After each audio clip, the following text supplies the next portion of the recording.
Buenas tardes con todos. Agradecer la invitación al Departamento de Mamas y Tejidos Blandos. Bueno, el día de hoy voy a compartir la exposición y voy a hablar un poco sobre el manejo de los sarcomas en radioterapia. Como una breve introducción, mencionar, ¿no?, que los sarcomas son una patología rara, son menos del 1% de todas las neoplasias malignas en adultos y el 15-20% de las neoplasias malignas son pediátricas, ¿no? Y también es conocido que más del 50% de subtipos presentan este tipo de sarcoma, ¿no? Tienen una variedad de patologías y también sus nombres también, sus sinónimos son más de 300 sinónimos tienen. Bien. Estos sarcomas se van a distribuir en diferentes partes en la distribución anatómica del cuerpo, teniendo un mayor porcentaje de las extremidades, ¿no?, ocupando un 60%, y las extremidades inferiores van a tener el mayor porcentaje en un 75%. Para hablar un poco de la patogénesis, los factores de riesgo de esta patología, el más común es que sea de tipo esporádico en un 95%, o sea que la causa no es conocida, y en un menor porcentaje también se encuentran los síndromes genéticos como la poliposis familiar, el retinoblastoma, la neurofibromatosis tipo 1, síndrome de Li-Fraumeni, la radiación también, los sarcomas están asociados a la radioterapia, de tipo ambiental también, o que se presentan como un linfedema en el síndrome de Stewart-Treves, o por quemaduras e implantes extraños, ¿no? La presentación clínica se va a presentar como una masa indolora, que va a presentar también un esguince o un hematoma, ¿no? Y en cuanto a las extremidades, y en la región abdominal va a presentarse como un hinchazón, saciedad precoz, alteración de los fluidos intestinales o de la vejiga, incapacidad para perder el peso, dolor. Los patrones de diseminación en cuanto a los ganglios linfáticos, por lo general, esta presentación no es común, no se diseminan a los ganglios regionales, pero si se presentan, se van a presentar en menos del 5% de los casos en el momento del diagnóstico, ¿no? Y los subtipos que más presentan este compromiso ganglionar van a ser el sarcoma epitelioide en un 20-35%, los sarcomas de células claras en un 10-18%, los rhabdomyosarcomas en un 20-25% y los angiosarcomas cutáneos en un 10-15%. En cuanto a los patrones de diseminación por metástasis, el 20% también se va a presentar al diagnóstico y la mayoría va a aparecer dentro de los 2 años. Más común es a nivel óseo, a nivel de pulmón, a nivel hepático, ¿no? Y cuando presentan los sarcomas de las extremidades va a ser a nivel pulmonar y los retroperitoneales a nivel de hígado y a nivel de pulmón. También es importante mencionar que el grado histológico también juega un rol importante, ¿no? De bajo grado van a tener un menos del 15% de presentación de metástasis y en un alto grado menos del 50%.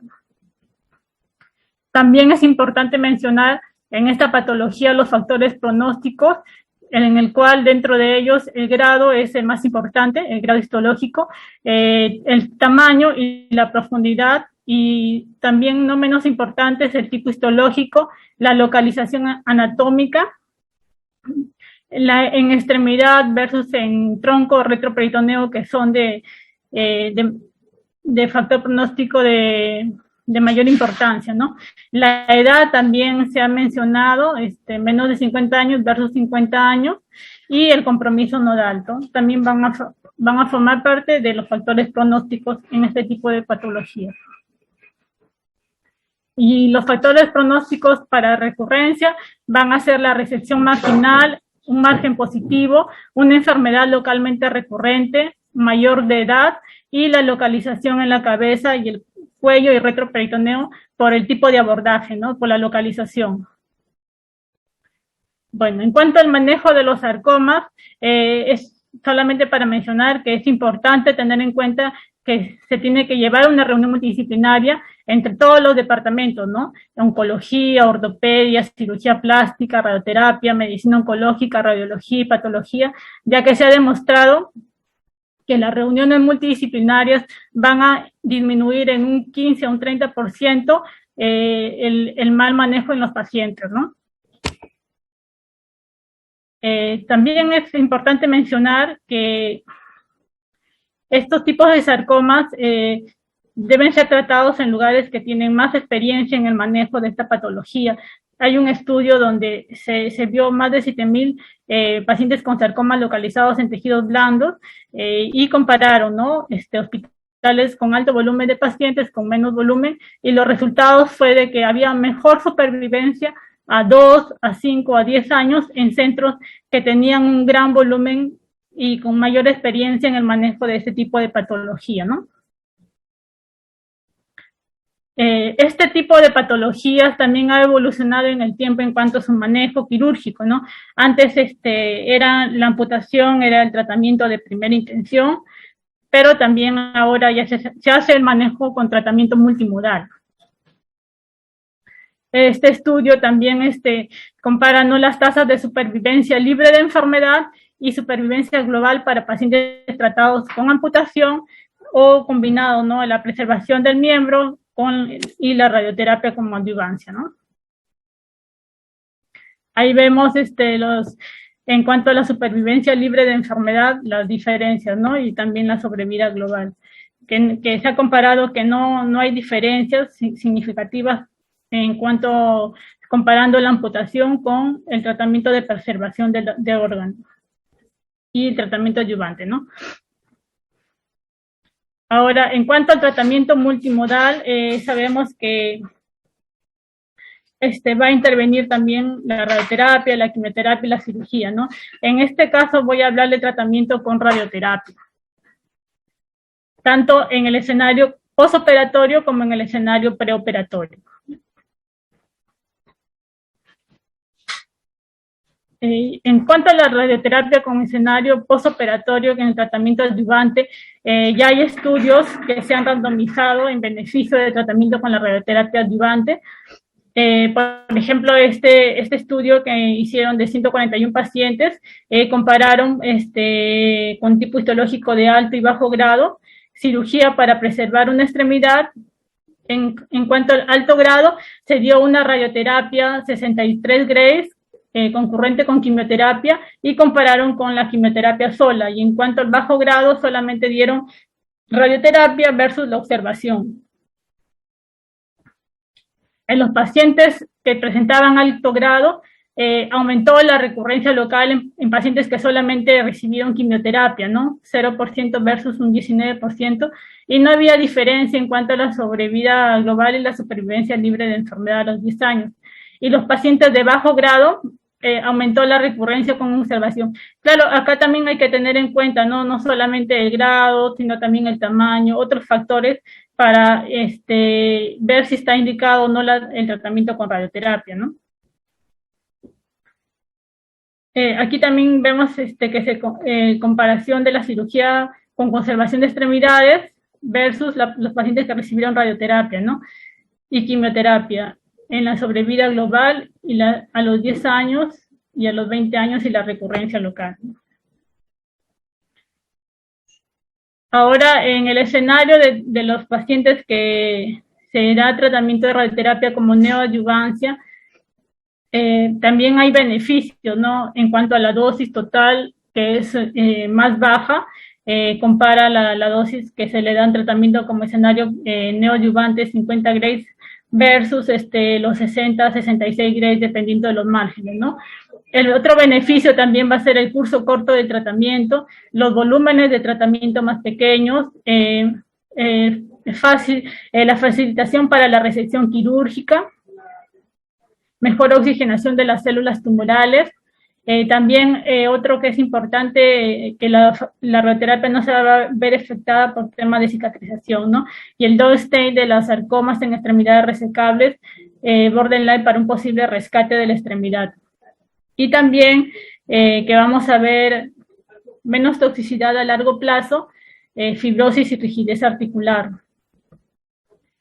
Este estudio compararon 190 pacientes con sarcomas en la región de las extremidades y compararon, ¿no? Radioterapia preoperatoria, 50 Grays, y los que tenían márgenes positivos se les daba un boost de 16 a 20 Grays más, ¿no?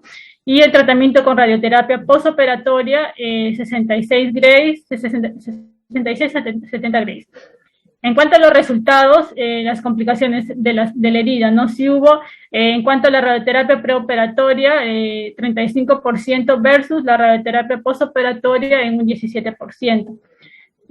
Y las complicaciones fueron localizadas más frecuentemente en la región del muslo, en los pacientes que tenían sarcomas en esta localización, ¿no?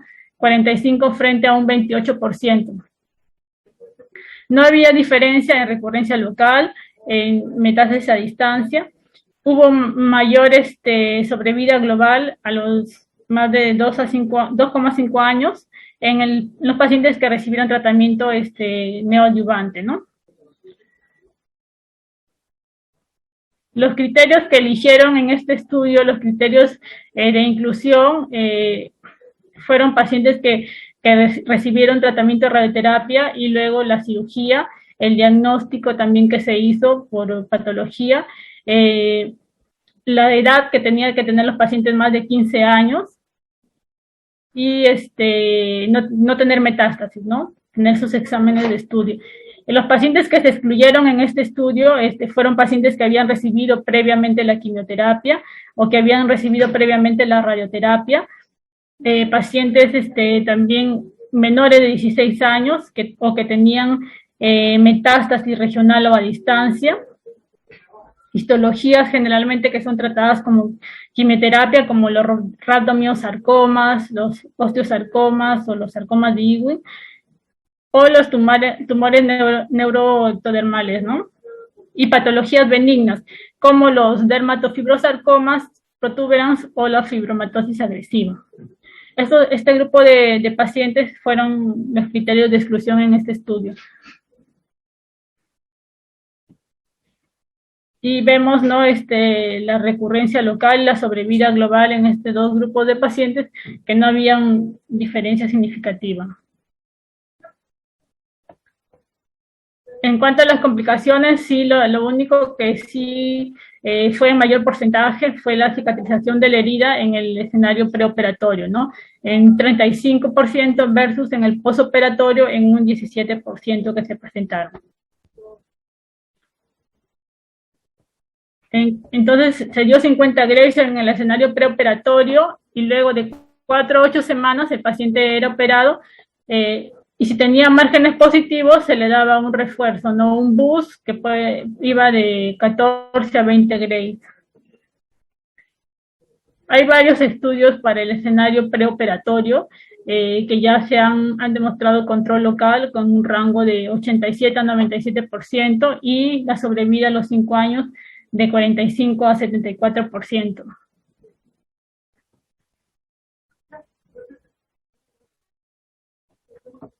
Bueno, aquí es una gráfica que compara, ¿no? En cuanto a la radioterapia preoperatoria y la radioterapia postoperatoria, ¿no? La dosis que va a ser baja en 50 grays y en el escenario postoperatorio 60-66 grays. Entonces, también el tamaño del campo, ¿no? Se va a regir en cuanto al GTB y aquí en los campos en el escenario postoperatorio van a ser más grandes.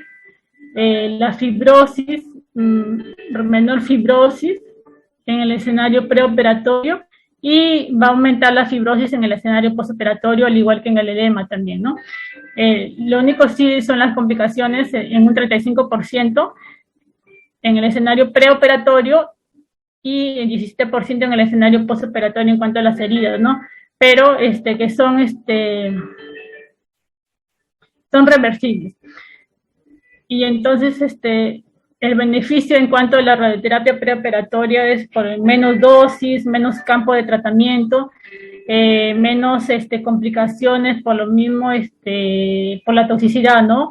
En cuanto, si es que llegamos a dosis de 60, 66 grays, también vamos a ver complicaciones en cuanto a que se pueden presentar como fracturas óseas por el mismo aumento del tamaño del campo y la dosis, ¿no? Entonces, se ha visto que son equivalentes. Ya hay varios ensayos que han demostrado tasas similares en cuanto al control local.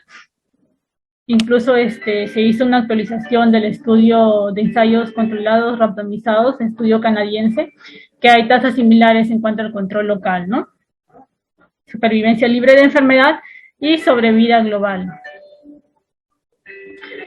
Lo que va a diferenciar van a ser las complicaciones, más complicaciones agudas, bueno, lo que mencioné, no son de la cicatrización de las heridas, 35 versus 17%, pero que son reversibles, y en el escenario postoperatorio sí se van a presentar más edema, fibrosis, disminución del movimiento articular, que usualmente son irreversibles, ¿no?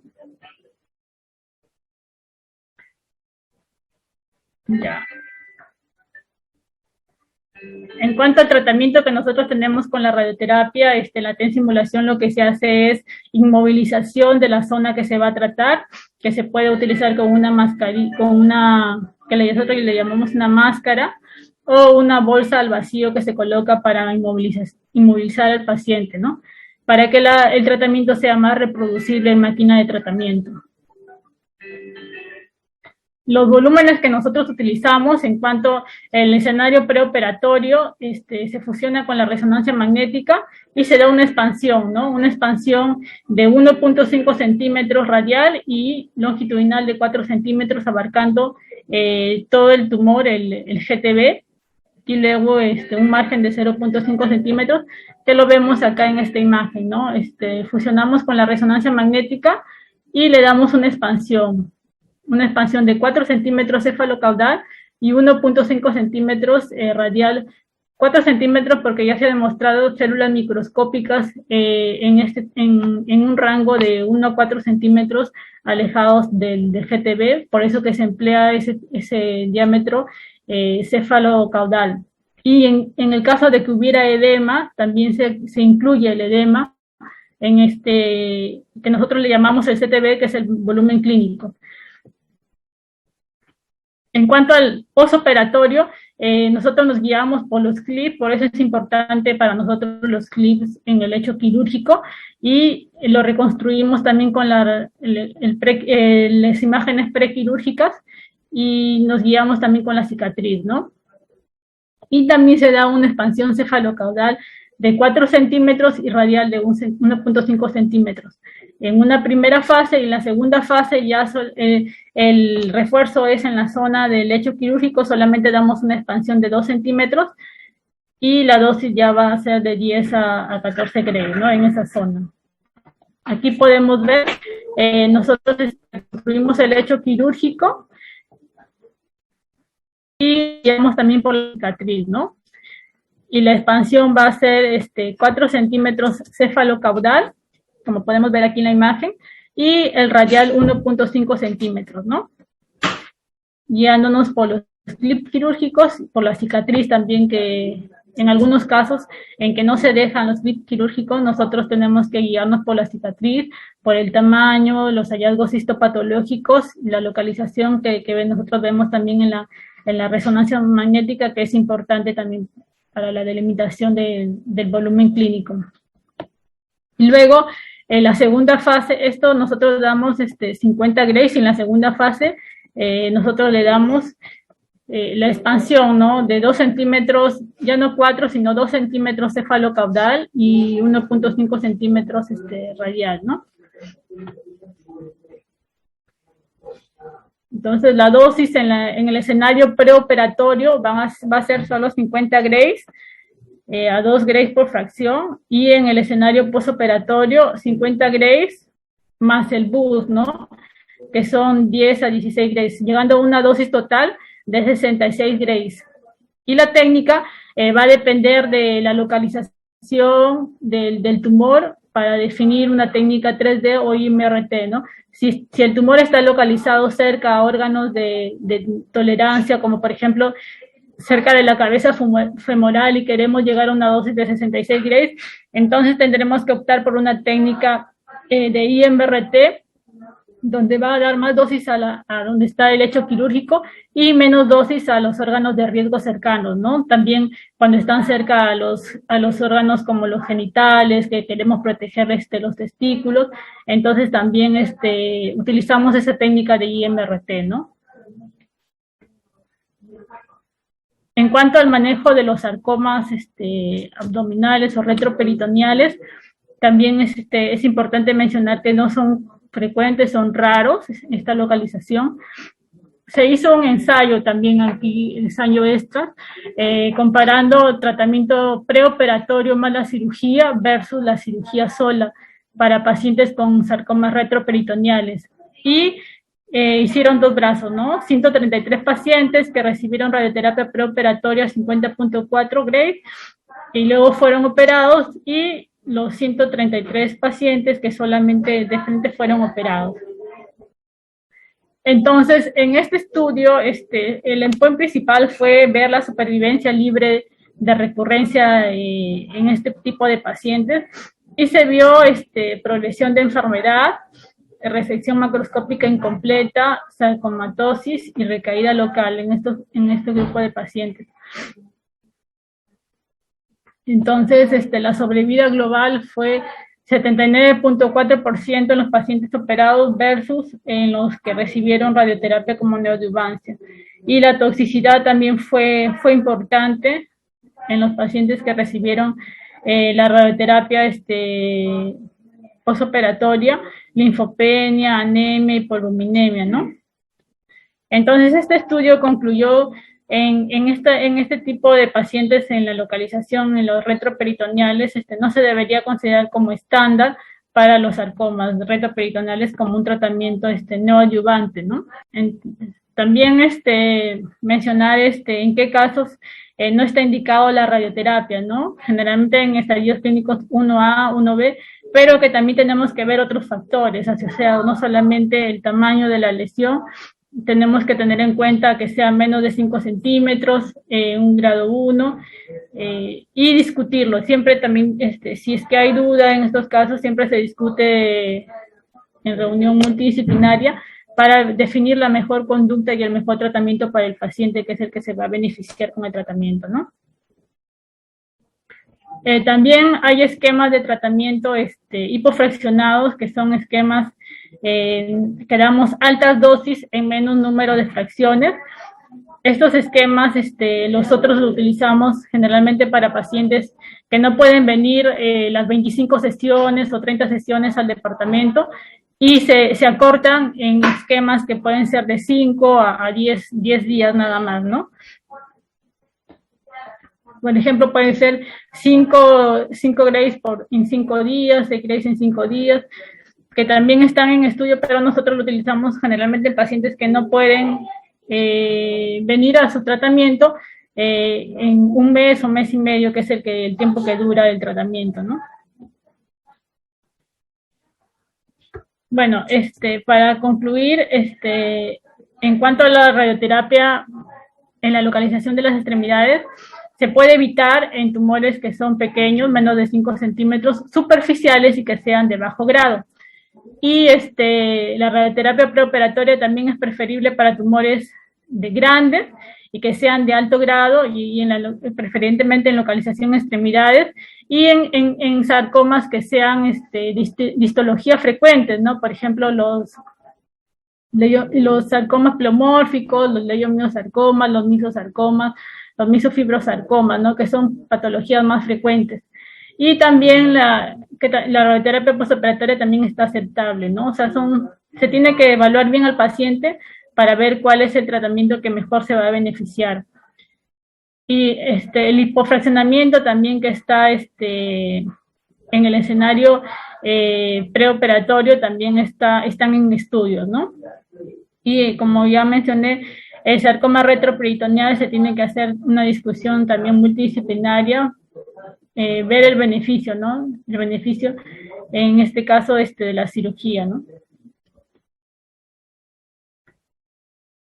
Bueno, muchas gracias por su atención. Estoy atenta a las preguntas que quieran hacer de acuerdo al tema expuesto. Primero felicitar a la doctora Malga por la exponencia que ha dado. Mi pregunta sería con respecto a la radioterapia neoadyuvante. ¿En qué tipo de sarcomas tal vez se beneficiaría con respecto a este tipo de procedimiento? Buenos días, doctor Penillo. Sí, este tipo de tratamiento neoadyuvante se va a beneficiar generalmente los sarcomas que son más frecuentes, ¿no? Como los sarcomas pleomórficos, los liposarcomas, los sarcomas sinoviales, los mixofibrosarcomas también, que son más radiosensibles y que se ha demostrado también que responden muy bien y tienen buena respuesta a la radioterapia, ¿no? ¿Hay un punto de corte en lo que respecta al tamaño? Sí, se recomienda que sean mayor de 5 centímetros y menor de 10 centímetros, o sea, que no sean tumores. Y también es importante la evaluación del cirujano y que diga que ese paciente es resecable, pero la idea de que reciba tratamiento neoadyuvante es que sea con márgenes libres, ¿no?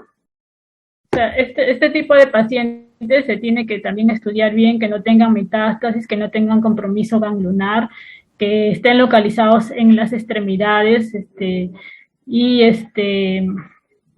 que sean también evaluados por el cirujano, como digo, ¿no? Que sean resecables. La idea es de disminuir el tamaño de la lesión y que sean márgenes libres, ¿no? Si se aumenta el campo de radioterapia a pesar de lo que inicia el planeamiento asistido, ¿cómo se puede saber que 4 centímetros y 1,5 centímetros son las medidas exactas para el tratamiento? A ver, quiero ver la pregunta porque no la entiendo muy bien. Está en el chat. O de repente... Perdón, soy yo, la doctora Morales. Buenas tardes. Muchas gracias, doctora. Muy buena exposición. Lo que quiero decir es de que si se hace un planeamiento del volumen a irradiar, ¿por qué se añade así, digamos, no al ojo, pero tiene que haber alguna evidencia? Decías de los micrometástasis, pero cada paciente es un ser único. Entonces, ¿cómo se tiene esos límites o es un promedio de 4 centímetros más hacia arriba y 1,5 centímetros más hacia adentro? También dependerá de la localización del tumor, aunque esté en miembros inferiores o miembros superiores. O sea, sí. ¿Cuál es el sustento de 4 centímetros y 1,5 centímetros adicionales, ¿no? Sí, doctora, ya se ha hecho estudios viendo la recaída o la recaída local en exámenes diagnósticos de resonancia y con patología, y se ha demostrado que a una distancia de 4 centímetros pueden haber células microscópicas que pueden producir recurrencia si es que no recibe tratamiento con radioterapia adyuvante. O sea, ya se han definido ese margen desde donde está la lesión, desde el GTB hasta donde puede haber una recurrencia, ¿no? Por eso que se da los 4 centímetros cefalocaudal y los 1,5 centímetros en extremidades. Pero en las regiones, por ejemplo, de tórax, en regiones de retroperitoneo, no podemos llegar a esas longitudes por los mismos órganos que están cercanos, y ahí en ese caso solamente se da 2 centímetros cefalocaudal. Buenas tardes. Bueno, felicitarte, doctora Jenny Malga, por la ponencia que nos has brindado el día de hoy, por aclarar las dudas sobre radioterapia en sarcoma de partes blandas. Y para nosotros es un honor haber escuchado su ponencia. Muchas gracias por la aportación al conocimiento de nosotros. Gracias, doctor Pinión, por la invitación. Gracias a todos por su atención.